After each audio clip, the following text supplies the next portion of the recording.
জয় হিন্দ। আমি মাসুদ করিম আর আপনারা দেখছেন অনলাইন নিউজ বাংলা।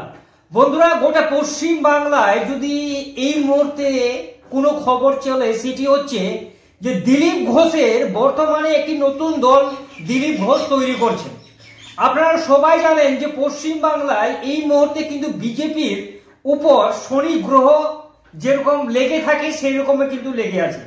বিজেপি যখনই একটু উপরের দিকে যাওয়ার চেষ্টা করছে তখনই কিছু না কিছু অশুভ শক্তি বিজেপিকে টার্গেট করছে যেন বিজেপি একদম নিচু স্তরে নেমে যেতে পারে। আর বর্তমানে আমরা কিছুদিন আগে কিন্তু শুনেছিলাম যে দিলীপ ঘোষ যে আছে, দিলীপ বাবু তৃণমূল কংগ্রেসে জয়েনিং করবে, কিন্তু সেই জল্পনাটা সম্পূর্ণ উড়িয়ে গত রবিবার থেকে একটাই কিন্তু বর্তমানে পশ্চিম বাংলায় নিউজ চলছে যে দিলীপ ঘোষ পশ্চিম বাংলায় একটি নতুন রাজনৈতিক দল গঠন করছেন। আর এই রাজনৈতিক দল গঠন করছেন, সেই রাজনৈতিক দলের নামও কিন্তু ইতিমধ্যে প্রকাশ করা হয়ে গেছে, যেটি হচ্ছে পশ্চিমবঙ্গ হিন্দু সেনা। দেখুন, আপনারা সবাই জানেন যে দিলীপ ঘোষ যে আছে তিনি কিন্তু আরএসএস যে আছে পশ্চিম বাংলায় তার কিন্তু একটি সংগঠন হিসেবে কাজ করতেন দিলীপ ঘোষ। পরবর্তীকালে তিনি বিজেপি জয়েন করেন, যদিও বিজেপির জয়েনিং করার পরে বিজেপির সাংগঠনটাকে অনেকটা এগিয়ে নিয়ে গেছিলেন দিলীপ বাবু। তারপরেই যখন শুভেন্দু অধিকারী এই বিজেপিতে এন্ট্রি করেন তৃণমূল ছেড়ে, তখন থেকেই গোটা পশ্চিম বাংলার বিজেপির একমাত্র মুখ হয়ে ওঠেন শুভেন্দু অধিকারী। তারপরে দিলীপ ঘোষ একটা কোণের মধ্যে কোণ ঠাসা হয়ে যায়। তিনি নিজেও ফিল করতে পারেন যে বিজেপির মধ্যে আমার আর কোনো সম্মান নাই। সেই কারণে দিলীপ ঘোষকে আমরা অনেকবার কিন্তু অভিমান হতেও দেখেছি, কিন্তু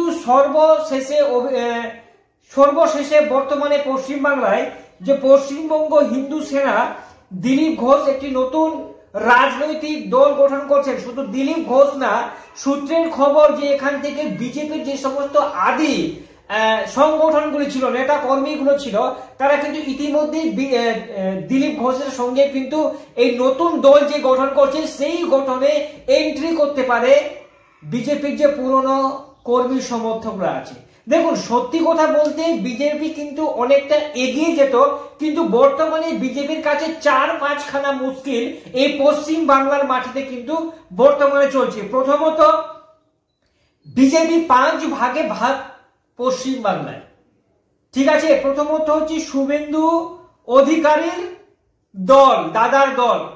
দ্বিতীয় হচ্ছে এখানে সুকান্ত অধিকারীর দল, সুকান্ত মজুমদার, যে বর্তমানে বিজেপির রাজ্য সভাপতি আছে সুকান্ত মজুমদার, তার একটি অন্য সংগঠন আছে।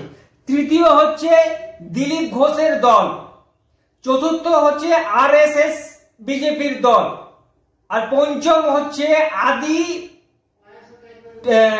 বিজেপির দল, মানে পুরনো যারা সংগঠন ছিল বিজেপি, তারা কিন্তু বর্তমানে একটি নতুন মানে সংগঠন হিসাবে কাজ করছে। বলা যায় যে কাকে কেউ মানছে না। বর্তমানে শুভেন্দু অধিকারী যে সংগঠন আছে তারা সুকান্ত মজুমদার বা দিলীপ ঘোষের মতন সংগঠনকে মানতে নারাজ। এমনকি যারা পূর্বের আদি যারা বিজেপির সংগঠন ছিল তারা ইতিমধ্যেই কিন্তু তাদের যেটা ক্ষোভ যে তৃণমূল কংগ্রেস থেকে যারা বিজেপিতে বর্তমানে এসছে তারাই কিন্তু এখানে বিজেপিতে এসে অনেক সমস্যার সম্মুখীন করছে। তারা পুরনো কর্মীদেরকে কিন্তু কোনো সম্মান মর্যাদায় দিচ্ছেন না। এই জন্যই কিন্তু বর্তমানে একটা গোষ্ঠী কোন্দলের মতো চলছে রাজ্য বিজেপির অন্দরে। এই অবস্থায় দাঁড়িয়ে সামনে 2026-এ বিধানসভা ভোট আসতে চলেছে পশ্চিম বাংলায়। এই অবস্থায় যদি গোটা বাংলায় বিজেপির সাংগঠনটা ছত্রভঙ্গ হয় তাহলে আগামীতে বিজেপির জন্য একটা বড় চ্যালেঞ্জ হতে চলেছে পশ্চিমবঙ্গের মাটিতে।